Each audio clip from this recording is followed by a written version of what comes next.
professora de língua portuguesa, e hoje nós vamos iniciar mais uma aula, e o nosso tema de hoje é variações e variedades linguísticas. Vamos começar observando esses 3 diálogos. No primeiro está bem assim: você é capixaba? Sim. Então diz que vai chegar em casa e dormir bastante. Chegando em casa, vou capotar. E você que é capixaba fala assim também? Chegando em casa, eu vou capotar? Ou da mesma forma, quando você está no trânsito e olha lá o semáforo, você chama de sinal? Né? É o nosso jeito de falar, é a nossa variedade. E o carioca, né? O outro diálogo é sobre ele. Fala bem assim: você é carioca? Sou. Então fala, preste atenção. Qual é? Se liga. Nós sabemos que o carioca ele usa muita gíria, né, no cotidiano. E além disso, ele fala de uma forma mais cantada, mais despojada, malandro, né?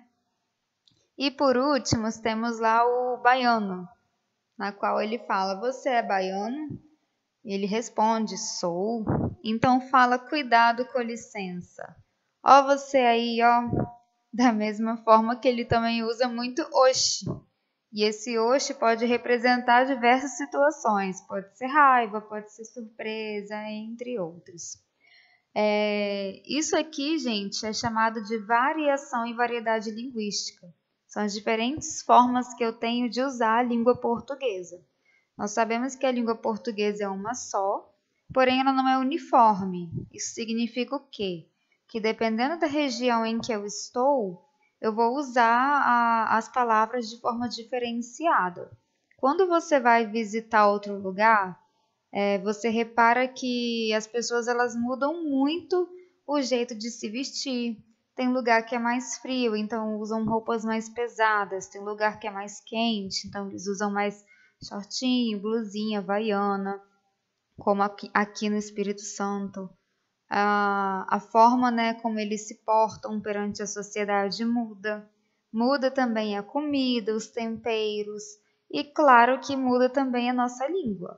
Vou mostrar aqui para vocês um vídeo de um rapaz que ele faz, né, ele faz uma brincadeira como se ele morasse em Goiás e ele vai mostrando a diferença que vai acontecendo na linguagem dele, não só na linguagem, vocês vão reparar aqui em outras coisas também, conforme o tempo vai passando. Então, vamos lá. Esse sou eu, um dia em Goiás. Esse sou eu, uma semana no Goiás. Esse é eu, um mês inteirinho morando no Goiás.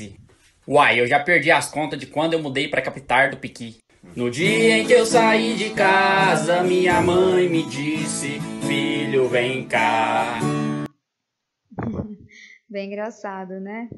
Então, aqui nós reparamos que conforme o tempo foi passando, ele mudou o sotaque, a forma de se portar, o jeito de falar. Ele começou falando que ele morava em Goiás e ele terminou dizendo que ele morava na cidade do Pequi, né? Sem contar a pronúncia, né? Porque o que é o sotaque? O sotaque é a forma de pronunciar uma palavra. Se refere ao acento, né? O jeito como a pessoa fala mesmo, ok? Então, o que são as variedades linguísticas? As variedades linguísticas são as diferentes formas de usar a língua portuguesa. Igual eu falei com vocês, o português é um só, mas nós usamos ele de maneiras diferentes. De acordo com o quê? De acordo com o meio que vivemos, a classe e grupos sociais, tá bom? Então vamos lá. A norma padrão, gente. A norma padrão faz parte da nossa variação, da nossa variedade linguística, porque daqui a pouquinho eu vou explicar para vocês por que você tem que aprender a norma padrão, tá? Então, o que é a norma padrão? A norma padrão é a gramática oficial da língua portuguesa. É aquela gramática que você aprende na sala de aula junto com o professor. E é essa gramática que distingue como se deve falar dentro de um contexto culto-formal, tá? Mas prestem atenção. Formalidade não é sinônimo de norma padrão. Não é a mesma coisa, tá? São coisas totalmente diferentes. Então, vou explicar para vocês, ó. A imagem saiu, gente, desculpa. Era para ter outra imagem ali. Mas, enfim, Pensa aqui na historinha que eu vou contar para vocês. Tem um menino e esse menino ele quer conquistar uma menina, quer sair para levar ela para tomar um sorvete ou comer alguma coisa, né? Só que esse menino, deixa eu ver se o slide está mais para frente. Ah, tá aqui, não sei porque que embolou, né? Olhe para esse menino. Esse menino, ele quer surpreender, né? Ele quer ganhar o coração dessa menina. Então, o que ele faz? Ele vai tentar usar o maior nível de formalidade que ele vai conseguir, que é o que? É tentar aproximar a fala dele para a norma padrão, tá bom? Que é o que? A nossa gramática normativa, lembra que eu falei antes com vocês? Então, mesmo que o nível de escolaridade dele seja baixo, né, ele vai tentar ainda ser uma pessoa mais formal. Não vai usar tantas gírias, não vai falar muito vício de linguagem. Todos nós temos vícios de linguagem, mas nós devemos prestar atenção para não usar tanto, tá bom? Então, é isso que é formalidade, eu tentar chegar à minha linguagem, né, com aquilo que eu sei, com o meu conhecimento de mundo mais próximo da norma padrão, mesmo que eu não consiga fazer isso da forma mais correta possível, ok? Por quê?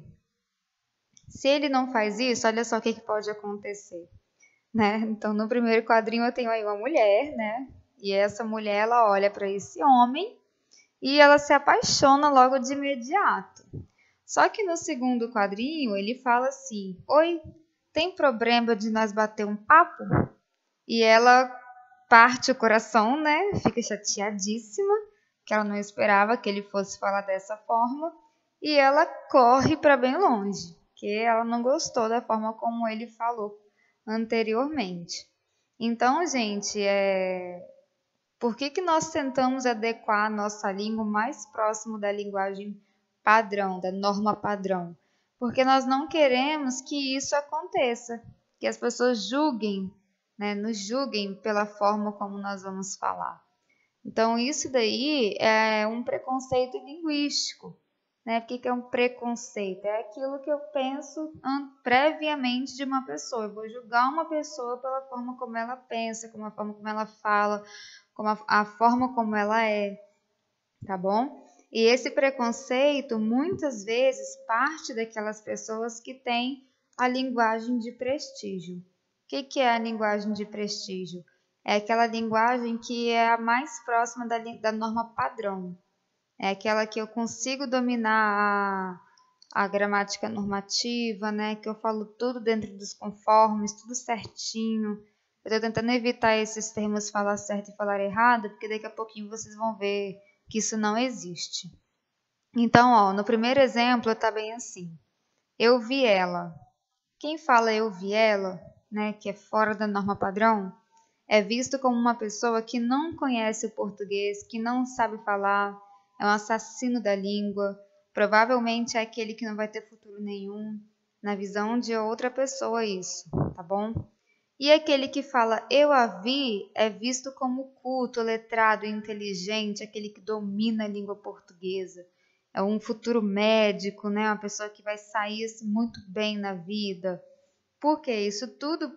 Porque o jeito como nós falamos diz muito sobre quem nós somos. Se eu sou uma pessoa que uso muita gíria, eu sou vista como uma pessoa malandra, né?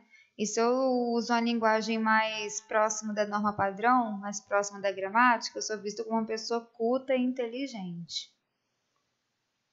Só que isso tudo, gente, é cultural nosso e é uma forma de preconceito, tá? Eu julgar uma pessoa pela forma como ela fala, ou mesmo humilhar uma pessoa ou me achar superior, porque é isso que é o preconceito linguístico, é eu me achar superior a um outro, né?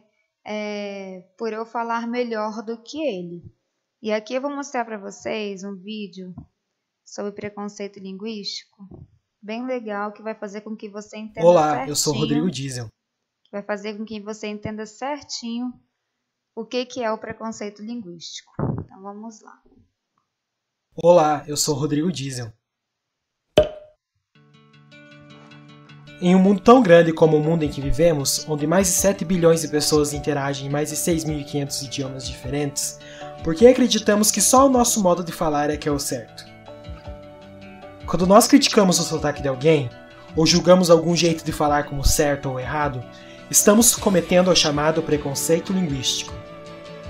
Ao desrespeitarmos o modo de falar de uma pessoa, estamos desrespeitando também o seu contexto social, cultural e histórico. Estamos desrespeitando a sua identidade. Assim como cada pessoa tem uma impressão digital única, também possuímos um jeito de falar que é característico e único de cada um. No nosso modo de falar está impresso o lugar de onde viemos, nossa idade, nosso gênero, o local de onde estamos falando, o grupo social com o qual nos identificamos, a época em que falamos e até nossas origens ancestrais. Assim, não existe um modo de falar certo ou errado. Existem apenas modos diferentes de falar, e todos esses modos são bonitos. É prepotência e arrogância nossa achar que só o nosso jeito de falar está certo. A língua padrão, como costumamos chamar, é apenas uma dentre as milhares de formas de se observar a língua. A gramática e os dicionários são muito importantes, mas não devem ser usados para justificar seus preconceitos. E até mesmo as gramáticas e os dicionários estão sempre se modificando, visto que as línguas são vivas e estão sempre se adaptando, crescendo e evoluindo. Veja, por exemplo, a palavra você, que é uma versão moderna do antigo vossa mercê. Sem falar nos milhares de neologismos que surgem a cada ano. E isso não vale somente para a língua materna, como vale também para as línguas estrangeiras. Ao aprendermos inglês, por exemplo, buscamos sempre perder o nosso sotaque e falar o mais próximo possível de um americano ou britânico padrão. Só que, assim como o nosso português, existem diversas línguas inglesas diferentes. Vou deixar alguns vídeos na descrição para vocês saberem um pouco mais sobre essa diversidade incrível de sotaques e dialetos que compõem tanto o português como o inglês. Devemos ter orgulho do nosso sotaque, seja ele de onde for, pois ele é a nossa identidade, tão única quanto nós. E é por esse mesmo motivo também que devemos respeitar e abraçar os outros modos de falar, pois todos são lindos e só provam o quão maravilhoso e diverso o ser humano é. Então é isso, pessoal. Está liberado falar biscoito, bolacha, tanto faz. Sem treta alguma, afinal não existe certo ou errado quando se trata de língua ou linguagem. Se vocês gostaram desse vídeo, deixem o seu joinha e se inscrevam no canal para mais vídeos como esse. Podem deixar nos comentários o que acharam desse vídeo ou sugerir temas para os próximos vídeos à vontade. Tchauzinho e até mais! Então aqui, ó, nós podemos observar que se eu julgo uma pessoa pela forma como ela fala, né, isso é considerado um preconceito linguístico, tá bom? Claro, gente, que nós temos que saber adequar a nossa língua para as diferentes situações. Eu vou voltar aqui um pouquinho o slide, porque bagunçou um pouquinho.